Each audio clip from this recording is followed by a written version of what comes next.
ನೀವು ಕರೆಕ್ಟ್ ಒಂದು ಪ್ಲ್ಯಾನ್ ಮಾಡಿದರೆ ಇಲೆಕ್ಟ್ರಿಕ್ ಗಾಡಿ ತೊಗೊಂಡು ನೀವು ಎಲ್ಲಿ ಬೇಕಾದರೆ ಟ್ರಾವೆಲ್ ಮಾಡ್ಬೋದು. ಸಿಟಿಯಲ್ಲಿ ಮಾತ್ರ ಅಲ್ಲ, ನೀವು ಬೇಕಾದರೆ ಇಂಡಿಯಾದಲ್ಲಿ ಮಾತ್ರ ಅಲ್ಲ, ಔಟ್ ಆಫ್ ಇಂಡಿಯಾ ಸಹ ಟ್ರಾವೆಲ್ ಮಾಡ್ಬೋದು.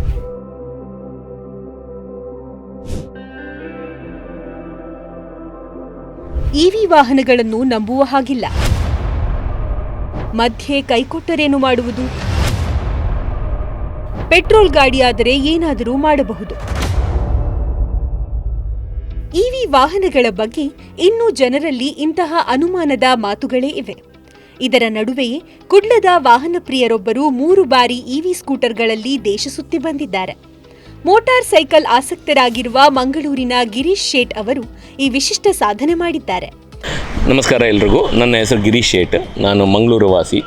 ನಾನು ಕಳೆದ ಹಲವಾರು ವರ್ಷಗಳಿಂದ ಇಲೆಕ್ಟ್ರಿಕ್ ರೈಡ್ಗಳನ್ನು ಮಾಡ್ತಾ ಇದ್ದೇನೆ. ಹಾಗೂ ಈ ರೈಡ್ಗಳಿಂದ ಜನರಿಗೆ ಒಂದು ಇನ್ಸ್ಪೈರ್ ಮಾಡುವಂಥ ಒಂದು ಪ್ರಯತ್ನ.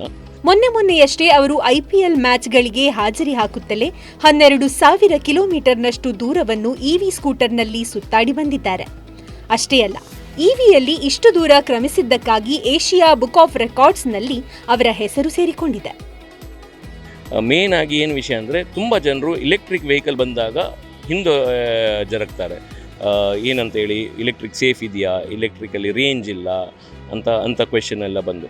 ಸೊ ನನ್ನ ಪ್ರಯತ್ನ ಏನಂದರೆ, ಜನರಿಗೆ ಹೇಳಲಿಕ್ಕೆ, ನೀವು ಕರೆಕ್ಟಾಗಿ ಪ್ಲ್ಯಾನ್ ಮಾಡಿದರೆ ಸಿಟಿಯಲ್ಲಿ ಮಾತ್ರ ಅಲ್ಲ, ನೀವು ಎಲ್ಲಿ ಬೇಕಾದರೆ ಓಡಿಸ್ಬೋದು. ಅದರ ಎಕ್ಸಾಂಪಲ್ ನಾನು ಹೋದ 2 ತಿಂಗಳಲ್ಲಿ ನಾನು 12,111 ಕಿಲೋಮೀಟರ್ ರೈಡ್ ಮಾಡಿ across India book of record ಹಾಗೂ ಏಷ್ಯಾ ಬುಕ್ ಆಫ್ ರೆಕಾರ್ಡನ್ನು ನಾನು ಎಸ್ಟಾಬ್ಲಿಷ್ ಮಾಡಿದ್ದೇನೆ.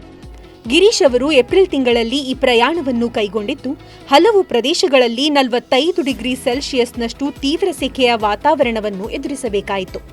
ಅನೇಕ ಕಡೆ ಹೀಟ್ ವೇವ್ ಇತ್ತು. ಇಷ್ಟಾದರೂ ಇವಿ ಸ್ಕೂಟರ್ ಎಂದೂ ಕೈಕೊಡಲಿಲ್ಲ. ನೀವು ಕರೆಕ್ಟ್ ಪ್ಲ್ಯಾನ್ ಮಾಡಿದರೆ ನೀವು ಎಲ್ಲಿ ಬೇಕಾದರೆ ಗಾಡಿಯನ್ನು ಓಡಿಸ್ಬೋದು. ಅದರಲ್ಲಿ ಏನು ಪ್ರಾಬ್ಲಮ್ ಇಲ್ಲ. ಮತ್ತು ಕಳೆದ ವರ್ಷದಲ್ಲಿ ನಾನು ಬೆಂಗಳೂರಿಂದ ಡೆಲ್ಲಿಗೆ ಶಾರ್ಟೆಸ್ಟ್ ಟೈಮಲ್ಲಿ ಕವರ್ ಮಾಡಿದ್ದೇನೆ 2,800 ಕಿಲೋಮೀಟರ್ ವಿದಿನ್ 7 ಡೇಸ್. ಪ್ಲಸ್ 2020ಯಲ್ಲಿ ನನ್ನ ಫಸ್ಟ್ ರೈಡ್ ಮಾಡಿದ್ದೆ ನಾನು. ಆಗ ಇಲೆಕ್ಟ್ರಿಕ್ ವೆಹಿಕಲ್ ಆಗಲಿ ಅವ್ರು ಇಲೆಕ್ಟ್ರಿಕ್ ಮಾತಾಡಬೇಕಾದ್ರೆ ತುಂಬ ಜನರು ಭಯಪಡ್ತಾಯಿದ್ರು. ಯಾಕೆಂದರೆ ಬ್ಯಾಟ್ರಿಗಳು ಬ್ಲಾಸ್ಟ್ ಆಗ್ತಾಯಿತ್ತು. ಯಾಕೆಂದರೆ ಸೇಫ್ಟಿ ನಾರ್ಮ್ಸ್ ಸರಿ ಇರಲಿಲ್ಲ.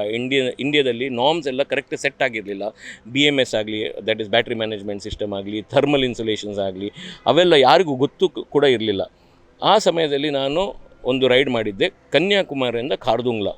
ಇದು 17 ದಿನ ಅಷ್ಟು ಟೈಮಲ್ಲಿ ನಾನು ಕನ್ಯಾಕುಮಾರಿಯಿಂದ ಖಾರ್ದುಂಗ್ಲಾ ಕವರ್ ಮಾಡಿ 4,520 ಕಿಲೋಮೀಟರ್ ರೈಡ್ ಮಾಡಿದ್ದೆ. ಅದು ಕೂಡ ಇಂಡಿಯಾ ಬುಕ್ ಆಫ್ ರೆಕಾರ್ಡಲ್ಲಿ ದಾಖಲೆ ಆಗಿದೆ.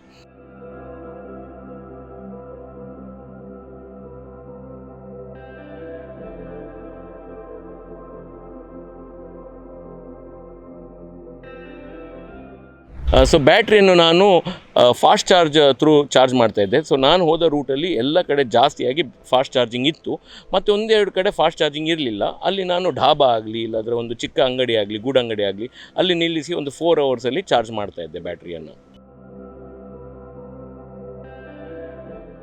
ಮೇನ್ ಉದ್ದೇಶ ಏನಂದರೆ, ಜನರಿಗೆ ಒಂದು ಹೇಳಲಿಕ್ಕೆ, ನೀವು ಕರೆಕ್ಟ್ ಒಂದು ಪ್ಲ್ಯಾನ್ ಮಾಡಿದರೆ ಇಲೆಕ್ಟ್ರಿಕ್ ಗಾಡಿ ತೊಗೊಂಡು ನೀವು ಎಲ್ಲಿ ಬೇಕಾದರೆ ಟ್ರಾವೆಲ್ ಮಾಡ್ಬೋದು. ಸಿಟಿಯಲ್ಲಿ ಮಾತ್ರ ಅಲ್ಲ, ನೀವು ಬೇಕಾದರೆ ಇಂಡಿಯಾದಲ್ಲಿ ಮಾತ್ರ ಅಲ್ಲ, ಔಟ್ ಆಫ್ ಇಂಡಿಯಾ ಸಹ ಟ್ರಾವೆಲ್ ಮಾಡ್ಬೋದು. ಬಟ್ ಅದರಲ್ಲಿ ಪ್ಲ್ಯಾನಿಂಗ್ ಇದ್ದಿದ್ದಕ್ಕೆ ಮೇನ್ ಏನಂದರೆ ಪ್ಲ್ಯಾನಿಂಗ್. ಅದರಲ್ಲಿ ನೀವು ಕರೆಕ್ಟಾಗಿ ಪ್ಲ್ಯಾನಿಂಗ್ ಮಾಡಿ ಎವ್ರಿ 100 ಕಿಲೋಮೀಟರ್ಸಲ್ಲಿ ಬ್ರೇಕ್ ಮಾಡೋದಾದರೆ ಎಲ್ಲೆಲ್ಲ ಫಾಸ್ಟ್ ಚಾರ್ಜರ್ಸ್ ಉಂಟು, ಇನ್ ಕೇಸ್ ಫಾಸ್ಟ್ ಚಾರ್ಜರ್ ಇಲ್ಲಾದರೆ ಎಲ್ಲಿ ನೀವು ಅದನ್ನ ಚಾರ್ಜ್ ಮಾಡುವಂಥದ್ದು ಒಂದು ಪ್ಲ್ಯಾನ್ ಮಾಡಿ ಹೋದರೆ ಕ್ಲೀನ್ ಆಗ್ತದೆ.